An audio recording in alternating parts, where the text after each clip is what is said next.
बिहारी के दोहे। कवि परिचय। बिहारी हिंदी के रीतिकाल के प्रसिद्ध कवि थे। बिहारी का जन्म संवत 1660 ग्वालियर में हुआ। उनके पिता का नाम केशव राय था। जब बिहारी 8 वर्ष के थे तब इनके पिता इन्हें ओरछा ले आए तथा उनका बचपन बुंदेलखंड में बीता। इनके गुरु नरहरिदास थे और युवावस्था ससुराल मथुरा में व्यतीत हुई। बिहारी की एकमात्र रचना सतसई है। ये मुक्तक काव्य है।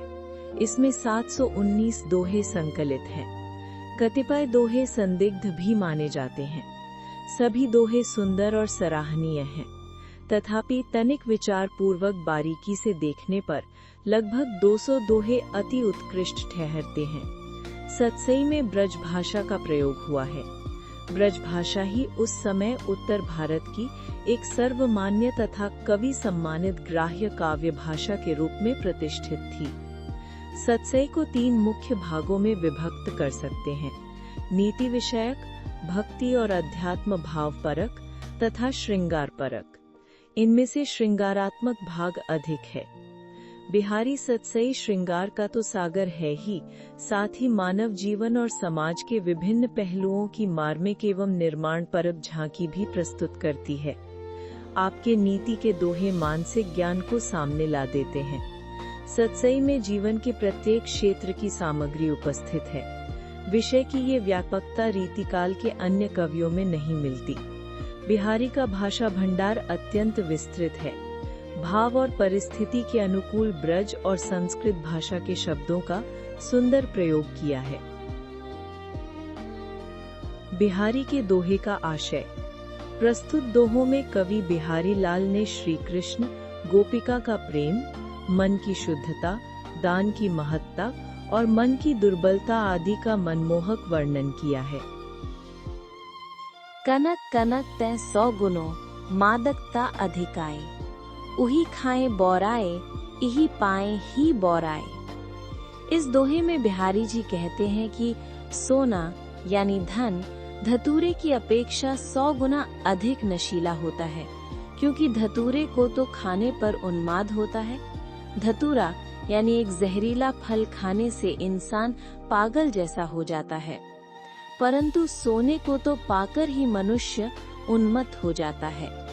धन दौलत का नशा पागल बना देने वाला होता है, मतलब सोना यानी धन उससे भी 100 गुना ज्यादा नशा करने वाला होता है। अर्थात धन बढ़ने पर मनुष्य में अहंकार आ जाता है। अहंकार के वश होकर उसे भले बुरे का ज्ञान ही नहीं रहता। किसी वस्तु का यथार्थ ज्ञान न रहना ही मादकता है। असली बात यह है कि धन मिलते ही इंसान को अहंकार आ जाता है। वो भले बुरे की समझ खो देता है। यही नशा या मादकता है। यानी धन का घमंड इंसान को अंदर से पागल कर देता है। शब्दार्थ। कनक अर्थात स्वर्ण, धतूरा। मादकता अर्थात नशा। बौराए अर्थात बावला, पागल होना। जप माला छापा तिलक, सरई ना एकौ कामू। मन कांचे नाचे वृथा, सांचे रांचे रामू। इस दोहे में कवि कहते हैं कि बाहरी पाखंड व्यर्थ है। भगवान भाव से प्रसन्न होते हैं, पाखंड से नहीं। इस आशय को कवि इस दोहे में व्यक्त करता है। जप करने की माला हाथ में लेकर जप करने से, सारे शरीर पर चंदन का छाप लगाने से अथवा माथे पर तिलक लगाने से एक भी काम नहीं होगा। आशय यह है कि थे सब बाहरी दिखावे हैं, इनमें प्रभु प्राप्ति नहीं हो सकती। केवल अधूरी भक्ति वाले अपरिपक्व लोग ही इन व्यर्थ के कर्मकांडों में लगे रहते हैं।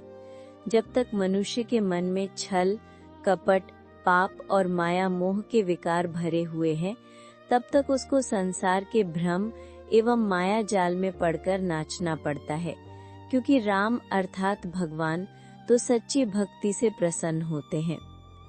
कवि कहता है कि हाथ में जपमाला लेना, शरीर पर चंदन या तिलक लगाना, बाहरी पूजा पाठ दिखाना, इनमें से कोई भी चीज असली काम नहीं करती। इनसे भगवान खुश नहीं होते। क्यों? क्योंकि यह सब दिखावा है।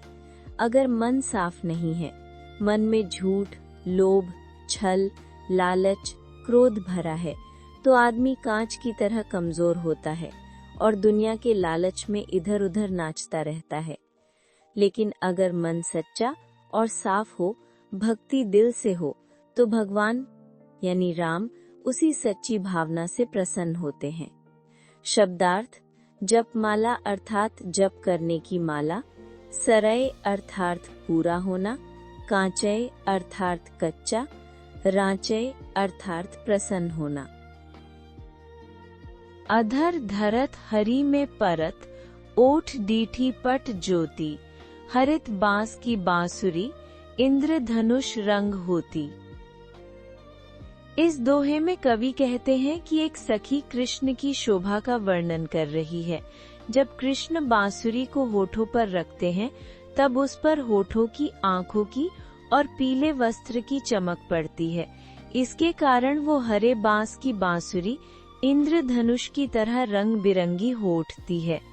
होठों का रंग लाल है, आंखों का रंग सफेद और काला है, वस्त्र का रंग पीला है। इन सब के प्रभाव से हरे रंग वाली बांसुरी का रंग बिरंगा हो जाना स्वाभाविक है। श्री कृष्ण के सामीप्य से सामान्य बांसुरी का इंद्रधनुष सा रंग का हो जाना कहकर वो व्यंजित करती है कि यदि आप उनके समीप चलेंगी तो आपकी शोभा भी रंगीली हो जाएगी। इस दोहे में एक सखी यानी गोपिनी श्री कृष्ण की खूबसूरती बता रही है। जब कृष्ण अपनी बांसुरी होठों पर रखते हैं तो उनके लाल होठों की चमक बांसुरी पर पड़ती है। उनकी आंखों की चमक भी बांसुरी पर पड़ती है, क्योंकि आंखों में सफेद रंग और काले रंग दोनों मिलकर एक सुंदर चमक देते हैं। साथ ही कृष्ण के पीले वस्त्र की रोशनी भी बांसुरी पर पड़ती है। बांसुरी खुद हरे बांस से बनी होती है। लाल, काला, सफेद और पीला, ये सब रंग मिल जाने से बांसुरी इंद्रधनुष की तरह रंगीन लगने लगती है। सखी कहना चाहती है कि कृष्ण के पास कोई भी साधारण चीज भी बहुत सुंदर और अनोखी बन जाती है। मतलब ये संकेत है कि अगर तुम कृष्ण के करीब जाओगी तो तुम भी और सुंदर और तेजस्वी हो जाओगी। शब्दार्थ: अधर अर्थात होंठ, डीठी अर्थात दृष्टि, पट अर्थात वस्त्र, ज्योति अर्थात चमक। अति अगाधु, अति औथरो, नदी, कूप, सरु, बाई, सो ताकऊ सागरु जहां जाकी प्यास बुझाई। इस दोहे में कवि कहते हैं कि वैसे तो इस जगत में गहरे और सभी प्रकार के कुएं, सरोवर, नदियां और बावड़ियां हैं, परंतु जिसकी प्यास जहां बुझ जाए उसके लिए तो वहीं सागर है। इसी प्रकार यदि बड़े आदमी से उसका कोई काम ना निकले और छोटे आदमी से काम निकल जाए तो उसके लिए वो छोटा व्यक्ति ही सागर के समान महान है। कवि कहता है, दुनिया में बहुत तरह के कुएं, सरोवर, नदियां होती हैं। कुछ छोटे होते हैं, कुछ बड़े, कुछ बहुत गहरे भी होते हैं, लेकिन जिस जगह से किसी की प्यास बुझ जाए वही उसके लिए सागर है, यानी सबसे बड़ा है। इसका मतलब ये है कि कोई व्यक्ति बड़ा हो या छोटा, अगर वही आपका काम कर दे तो आपके लिए वही सबसे बड़ा और सबसे अच्छा है। जो हमारी मदद कर दे वही हमारे लिए सागर जैसा महान है। शब्दार्थ: अगाधियु अर्थात गहरे, औथरो अर्थात उथले, सरु अर्थात सरोवर, बाई अर्थात कुआं। या अनुरागी चित्त की गति समुझे नहीं कोई, ज्यों ज्यों बूढ़े श्याम रंग त्यों त्यों उज्जल होए। इस दोहे में कवि कहते हैं कि यहाँ किसी भक्त का कथन है। वह कृष्ण के प्रेम में डूबे मन की दशा का वर्णन कर रहा है। इस अनुरागी मन की विलक्षण अवस्था को कोई नहीं समझ सकता। ज्यों-ज्यों यह शाम के रंग में डूबता है, त्यों-त्यों उज्जवल होता है। यहाँ विलक्षणता यह है कि काले रंग में डूबने से वस्तु काली होनी चाहिए, परंतु मन श्याम रंग में डूबकर श्वेत हो रहा है। यहाँ विरोध का आभास मात्र है, परंतु यथार्थ में विरोध नहीं है। इस दोहे का अर्थ श्रृंगार रस में भी किया जा सकता है।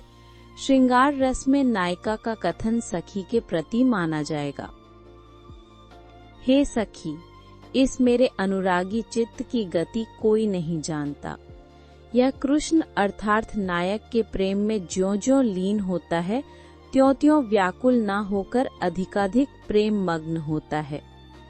कोई भी वस्तु जब काले रंग से डुबोई जाती है तो वह काली हो जाती है और उस पर कोई दूसरा रंग नहीं चढ़ता, किंतु चित्त की विलक्षणता यह है कि ज्यों-ज्यों ना श्याम के रंग में डूबता जाता है, त्यों-त्यों उज्जवल होता है। अर्थात श्याम वर्ण वाले श्री कृष्ण के अनुराग से प्राणी मात्र का मन पवित्र हो जाता है।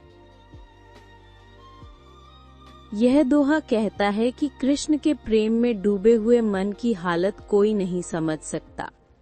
जितना जितना मन कृष्ण अर्थात श्याम के प्रेम में डूबता जाता है, उतना ही वह और ज्यादा पवित्र, उजला और शुद्ध बनता जाता है। उदाहरण, आमतौर पर अगर कोई चीज काले रंग में डुबाई जाए तो वह काली हो जाती है, लेकिन यहाँ कृष्ण का श्याम रंग कोई साधारण रंग नहीं है। यह प्रेम, भक्ति और शुद्धता का रंग है, इसलिए उससे मन और सफेद और उजला बन जाता है। कृष्ण के प्रेम में डूबने से मन कभी अंधेरा नहीं होता, वह और ज्यादा रोशन और पवित्र हो जाता है। कृष्ण का प्यार ऐसा रंग है जिसमें जितना डूबोगे उतने ही अच्छे, साफ और चमकदार बनते जाओगे। शब्दार्थ: अनुरागी अर्थात प्रेमी, गति अर्थात चाल, बूढ़े अर्थात डूबे, श्याम रंग अर्थात सांवला रंग या कृष्ण का प्रेम।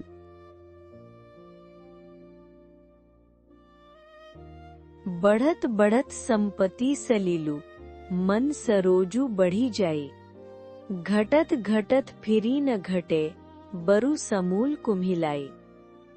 इस दोहे में कवि कहते हैं कि संपत्ति रूपी जल के बढ़ने के साथ साथ मन रूपी कमल की बेल बढ़ जाती है, परंतु जब संपत्ति रूपी जल घटना आरंभ होता है तब वो कमल की नाल छोटी नहीं होती, चाहे जड़ से ही सूख क्यों न जाए। वर्षा ऋतु में जब तालाब में पानी बढ़ता है तब कमल की नाल लंबी होती जाती है और पानी के ऊपर ही ऊपर तैरती रहती है, जिससे फूल पानी के ऊपर रहता है। परंतु जब तालाब का पानी घटता है तब नाल छोटी नहीं होती। इसी प्रकार जब संपत्ति बढ़ती है तो मनुष्य की इच्छाएं और आवश्यकताएं बढ़ जाती हैं, परंतु जब संपत्ति कम हो जाती है तब इच्छाएं कम नहीं होती, चाहे मनुष्य बिल्कुल नष्ट ही क्यों न हो जाए। कवि कह रहा है कि जब हमारे पास पैसा या संपत्ति बढ़ती है तो हमारी इच्छाएं, जरूरतें, खर्च करने की आदतें भी साथ साथ बढ़ती जाती हैं। जैसे कमल की डंडी या नाल पानी बढ़ने के साथ ऊंची होती जाती है, लेकिन जब पैसा कम हो जाता है तो मनुष्य की इच्छाएं कम नहीं होती, वो उतना ही चाहता है जितना पहले चाहता था। चाहे हालात खराब हो जाए, परिवार मुश्किल में आ जाए, इच्छाएं नहीं घटती। ये ठीक उसी तरह है जैसे तालाब का पानी घट जाए लेकिन कमल की नाल छोटी नहीं होती, बस सूख जाती है। शब्दार्थ हैं: सलिलु अर्थात पानी, सरोजु अर्थात कमल, बरु अर्थात बल की, समूल अर्थात जड़ सहित, कुम्हिलाई अर्थात मुरझा जाना। समय समय सुंदर सबई, रूप कुरूप न कोई, मन की रुचि जेती जितय, तित तेती रुचि होई। इस दोहे में कवि कहते हैं कि ये समस्त सृष्टि उस प्रभु की रचना है, इसमें न कुछ सुंदर है और न असुंदर। अपने अपने अवसर पर सब और समस्त वस्तुएं सुंदर लगती हैं। मनुष्य के मन की चाह जिस समय और जितनी होती है उस समय उस वस्तु में उसको उतनी ही शोभा दिखाई पड़ती है। बिहारी ने यहाँ सौंदर्य का बड़ा ही व्यापक रूप प्रस्तुत किया है। उनके लिए समस्त सृष्टि ही सौंदर्यमयी है। केवल मन की रुचि चाहिए। मन की रुचि के अनुसार ही प्रत्येक वस्तु में सौंदर्य दिखाई पड़ेगा। अर्थात कवि ये कहता है कि दुनिया की हर चीज अपने समय पर सुंदर लगती है। इस सृष्टि में असल में कुछ भी कुरूप नहीं है। उदाहरण, बारिश का मौसम बारिश में अच्छा लगता है, धूप सर्दी में अच्छी लगती है, रात तारों के साथ सुंदर लगती है, फूल मौसम में सुंदर लगते हैं। हर चीज का अपना अपना समय है और उस समय वो चीज खूबसूरत दिखती है। मन की पसंद का सिद्धांत। दोहे का दूसरा भाग कहता है, इंसान को जो चीज जितनी पसंद आती है उसे वो उतनी ही सुंदर दिखती है। सौंदर्य बाहरी नहीं, हमारे मन की रुचि पर निर्भर है। अगर मन खुश है तो हर चीज सुंदर लगती है। मन उदास है तो सुंदर चीज भी अच्छी नहीं लगती। शब्दार्थ। समय अर्थार्थ समय, रुचि अर्थार्थ पसंद, जेती अर्थार्थ जितनी।